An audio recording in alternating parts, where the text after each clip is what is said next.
So, welcome back to another stream of me sitting here talking about things that are incredibly relevant. But yeah, with this being said, see you after the intro. The amazing intro. And it is pretty sensible for me to talk over the intro, since there is actually some sound, but through editing, you're probably not going to be able to hear it, especially when I'm speaking. Anyway, I'm fairly tired and I should actually try as good as I can to get a little tiny bit more sleep in today compared to the previous 3 weeks or something. Anyway, this being said, let's actually see whether we can find something amazing on the Stoicism subreddit. The same thing as yesterday. Quite. I know, but still, I thought that... Why? I do remember something. I thought that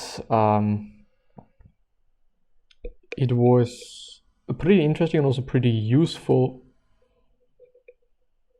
in the sense of, it didn't took me that much time or any preparation and whatnot, and still I was able to share some things and I was able to talk about some things that were quite relevant. So yeah, maybe this is also like a false concept. Oh, I see. Let's do it like this. Stoicism. I think that I'm gonna need glasses. Not that long of a time, or not that much. Anyway, you know what I mean. Probably gonna need some glasses relatively soon in the recent future, or near future. Recent future would be a tiny bit strange. Anyway, much suffering is caused and perpetuated by only a few reoccurring themes in our lives. Why? You can't actually see this. This is a tiny bit of a pity. There we go. There you see, but why is it as small as it is? Well, it is what it is. Many people suffer multiple times under the same affliction. From letters from a Stoic by Seneca, letter 20, I don't know, page 77. Penguin Classic version, which is in brackets, and I think it is not called brackets, but I don't care, you know what I mean. Socrates, and this is a quote by the way, Socrates, they will tell you, had the 30 tyrants standing over him, yet they could not break his spirit. What differences does it make how many masters a man has? Slavery is only one, and yet the person who refuses to let the thought of it affect him is a free man, no matter how great the swarm of masters around him. Whether it be poverty, loneliness, rage, induced outbursts, sexual gratification, greed, work, or college, the reoccurring nature of this situation represents itself as a great deal of instances rather than its single overarching umbrella of control. If 100 people came to you with negativity and ill will, I see. They are nothing more than one theme. If you suffer 100 times losing control of your impulses, it is only one precursor. You must cut the head of the snake. As it is also with the case, I'm very sorry. My talking game today is not the best. But it is the exact same thing when it comes to problems of any kind. When you're having a certain problem, then it really does make sense to think about the root cause, to think about the very, basically root of the whole problem and deal with it and cut that out and, change it or whatever you have to do something about that. Most often, this is kind of also my biggest critique on Western medicine. We are just trying to cure the symptoms but what's the real root cause is, you know, what it is really about, what's the real problem in the real end is apparently does not really matter. At least this is kind of a view that I am having and I'm seeing compared to Eastern medicine, especially traditional Chinese medicine, so TCM, that really does focus on the root cause and really does focus on what one can do to make sure that this problem is not gonna, or the symptoms in the end then, that they're never ever gonna be there again. You know, it's not just, you know, trying to kind of be able to deal with them through drugs, yada yada yada, but it is rather about making sure that they will never ever be there again, you know, by just thinking about the root cause. See how tragedies are made when common things happen to silly men. Epictetus discourses. You know, I should read it. I started reading Epictetus' discourses, and as far as I remember, I didn't necessarily like the translation, and it wasn't grabbing me that much. And I also think that I have started it on the podcast, and I do still also remember that there are certain things I haven't finished yet. I do not know the books at this point, you know, I could look it up, but anyway.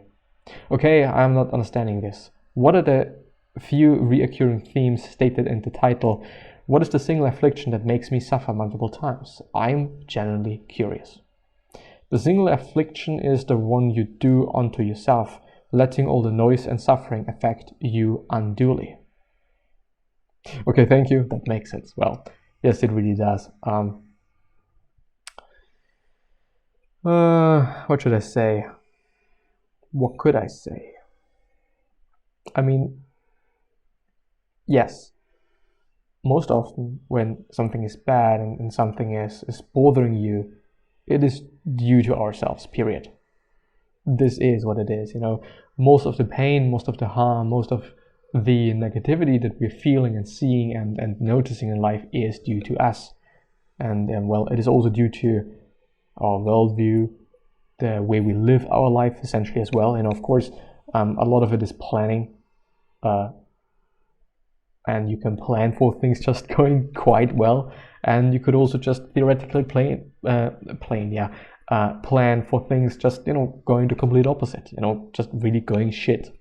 But in the end, it is up to us, and in the end, it is due to us as well, you know.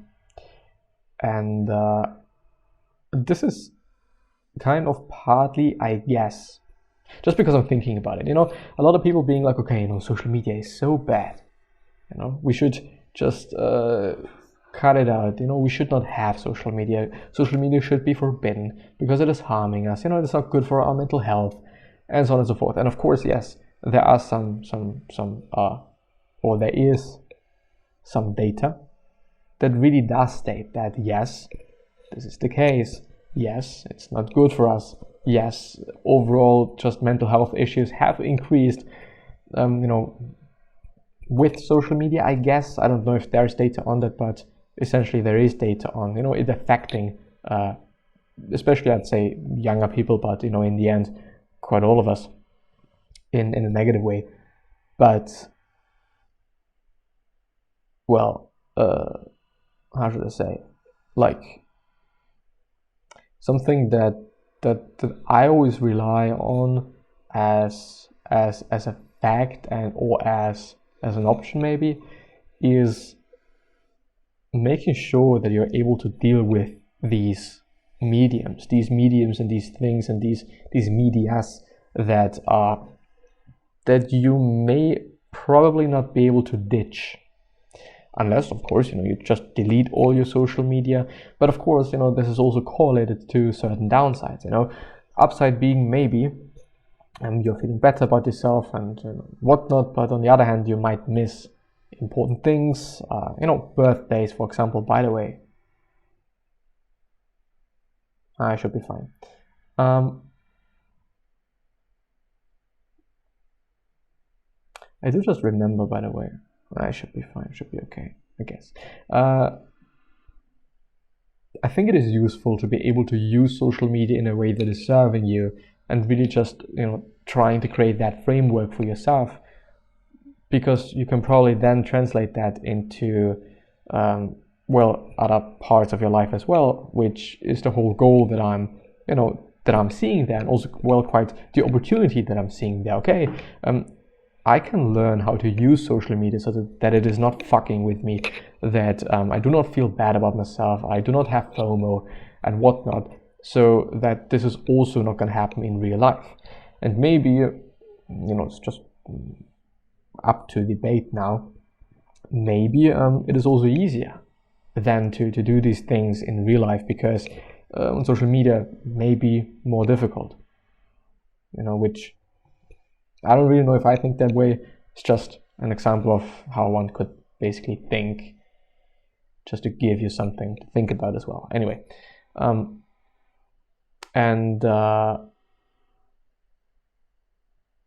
this is like it's kind of essentially the same thing. Like most of the bad things and most of the good things is what we do to us and what we are allowing and how we deal with things. So in the real end, it is due to us and or because of us why we feel X, Y, or Z or whatever. And yes, period. I am at a dead end in Stoicism. Man is not worried by real problems so much as by his imagined anxieties about real problems. Read this quote Epictetus today, and it really struck a chord. We all have problems, but our anxiety is usually caused by speculating about how these problems may pan out. And this is essentially also like why regret does not make any sense, to be honest. Like, of course, you might have done things that you dislike now, but also really often we do things because we think that they are right and we think that they are good. Often we do so. Of course, often we also know by doing whatever the fuck we're doing at this point in time that it is just not good for us and that it is a fucking bad idea. But anyway, still,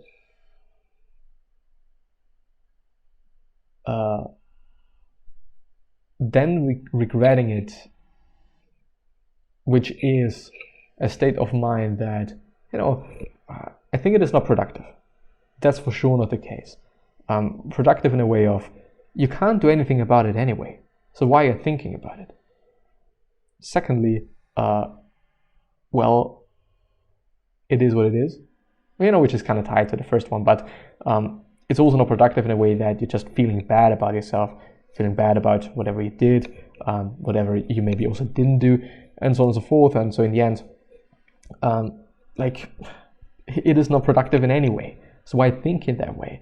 But of course, this is a thought pattern. This is a thought in and of itself that you're probably going to be able to apply to various different things in life as well. And this is quite like saying, okay, just be happy. Okay, we all know that, we understand it, we understand the concept and whatnot, but actually applying it is the issue. Applying it is like the real problem there. And a lot of things are just automated. Things are just scripted in our heads, scripted in our, maybe hearts as well, if you want to be a bit more philosophical. And therefore, how should I say? Therefore, try, I guess, to think about certain emotions and certain thought patterns that you're having and that are reoccurring, and think about whether they serve you or they don't. Because really often we can see that they just really do not serve us in any way. I have recently started practicing Stoicism, and I'm kind of at a dead end. Here's the deal. The key thing in Stoicism is to focus on your virtue and justice, because unlike your body, health, etc., fortunate can't take that away from you. But when I think about it, But when I think about it, it can. You can become mentally ill and you lose your sense of virtue and justice. So what is the point in focusing most of your energy on the one thing Stoics thought fortune couldn't take away, but actually can take away? You can become mentally ill and lose your sense of virtue and justice. Well, this is a really good point and difficult point. And but this once again gets one into a space of, okay, I am mentally ill, so I cannot do anything about that. This is just what this does to me, and it is what it is, This is just now what is the case. I can do anything about it, and this is just making me do X, Y, and Z. And I don't like that space. I really actually dislike that space. Maybe even, well, hate. Hate is a big word. Maybe to some degree I also hate that, because I feel that it's just taking away a lot of power that I have. And we have a lot of power, period. We can do so much. We can hurt so much. We can hurt so many people. We can just really be monsters. It is insane. And well, I know Jordan Peterson likes to talk about that, but I totally agree with that. Like, you can indeed destroy a ton of things, and mentally, physically, whatever it may be. Anyway, I don't like spaces in which you just think that you can't do anything about whatever is happening, because in the real end you can. It's the exact same thing with social media. There is social media. This is making me feel bad, so I am bad now, or feeling bad now. Period. It's just not the case. You can do something about that. You could try to deal with social media in a different way. You could just cut it out and whatnot. And well, of course, now we're talking about an illness, and when you're breaking your foot, it's also due to that. But one could also argue, like, okay, what happened before? Why did it get into that space or into that place? But no one can take away your virtue and justice.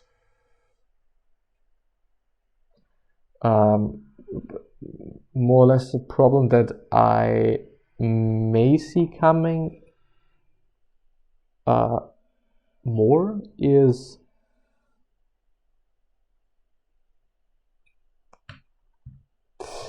what did I want to say?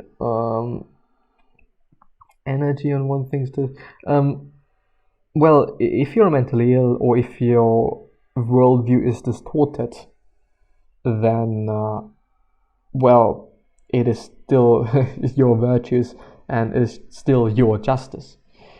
But obviously, this is why they have written down certain rules and certain guidelines and certain things, so that you can rearrange things again if things go out of hand, quite, and it just is gonna be the exact same thing with mental illnesses as well, like, period, I guess. Well, anyway, today's talking game is actually really shitty. I'm tremendously sorry for that, but I just actually want to have one thing that I do not have to be too philosophical about now, just to get to hit a point home, I guess. Hodgkin's lymphoma. I have officially been diagnosed with Hodgkin's lymphoma, which is essentially cancer of the lymphatic system, and it is a fucked up thing. It has a great treatment and survival rate. I'm optimistic I'll survive, but I'm trying to truly brace myself for how awful this is gonna be for me. Like, these are certain points in life one, well, unfortunately can encounter and still can encounter at this point of time. But saying like, okay, just use stoicism, just use philosophy to get around that, it is really, it's dumb. It really is. These are situations that are truly horrifying. Of course, one could also say, I mean, people that have been in war and telling them, just be fine, or some other shit, some other shit that might have actually been said in these days and whatnot. Like, it's not too good of advice. And when it comes to such things, I do always recommend therapy, period. It's just, yeah, period. Get therapy, talk to somebody. If you do have the means to do so, of course. It's expensive. In a lot of places, it unfortunately still is expensive, and a lot of government funds just do not exist, and there's also not a lot of support you can get from the government. Also, in Europe, or at least in Austria, this is the case. Unfortunately, I just do not really get it, but it is what it is. To some degree, like, well, can I understand it? From a governmental perspective on, maybe yes. Financial perspective on, maybe yes. Since, it is money, I guess. Quite some money that the state or the government or whatever would have to pay. But anyway. Yes. Practicing stoicism many ways, good idea. Nothing to say about that, but these are some extreme examples. These are some situations that I do truly and dearly hope nobody gets in or into, and well, try to be positive. Doing things and trying to be positive, and you can't just do more than that, fucking period. What is the Stoic view of free will? No, I'm not gonna get in there. The best translation for this course is vaccine mandates. Today, vaccine passes essentially came into force here in New Zealand. E.g., you need to show proof of vaccination before going into most businesses. I am fully vaccinated, however, I do not generally agree with the mandates being applied. I get the arguments from them. However, my gut feel is that they are overly authoritarian, okay, and segregate society unnecessary. Even though I'm fully vaccinated, I made the decision to boycott the vaccine passes and make a stand for the philosophical reasons mentioned above. That didn't last long. I got denied getting my morning coffee and caved into getting the pass. I felt like a social outcast if I didn't conform. From a Stoic perspective, this was not virtuous as I caved, and it seemed like a cowardly decision to get the pass based on my own viewpoints. The COVID environment is really a great opportunity to test our own virtues in the real world. Time for some reflection and hopefully show some courage next time. Well, the thing about mandates is that we cannot control it. If you have to do something just because of higher forces, i.e. government, well, that's actually quite it. Maybe also your boss to some degree, depends though, and well, anyway. You cannot do anything about it. So I guess actually the most unstoic thing would be going against it and trying to be against it. You can, well, you can be against it, and you can kind of just ignore this rule and whatnot, but there's going to be certain downsides, and there's going to be certain penalties you're gonna face. And well, I do understand the whole mandate thing. I am also not the biggest fan of that. When you're just forcing people to do something, which is also based just on principle, like yes, period. On the other hand, if it helps and if it is proven to help, then from time to time we just also have to make decisions for other people, which is also well, actually maybe very often the case also in businesses. Like the boss makes a decision and you just have to do it. And sometimes it's been a good decision and you may be actually profiting from it, but sometimes it may also be a bad decision. And well, I think pretty rarely there's going to be some negative effects that you as an employee gonna feel unless you get laid off just because of some dumb decisions. Most often financial wise, I'd assume.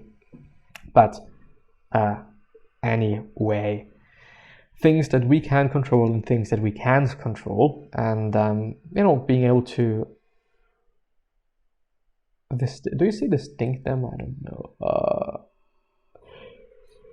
Anyway, just don't think about these things. With this being said, it is fucking 8:30 p.m. Just for context. But I'm gonna see you the next time. So, bye bye.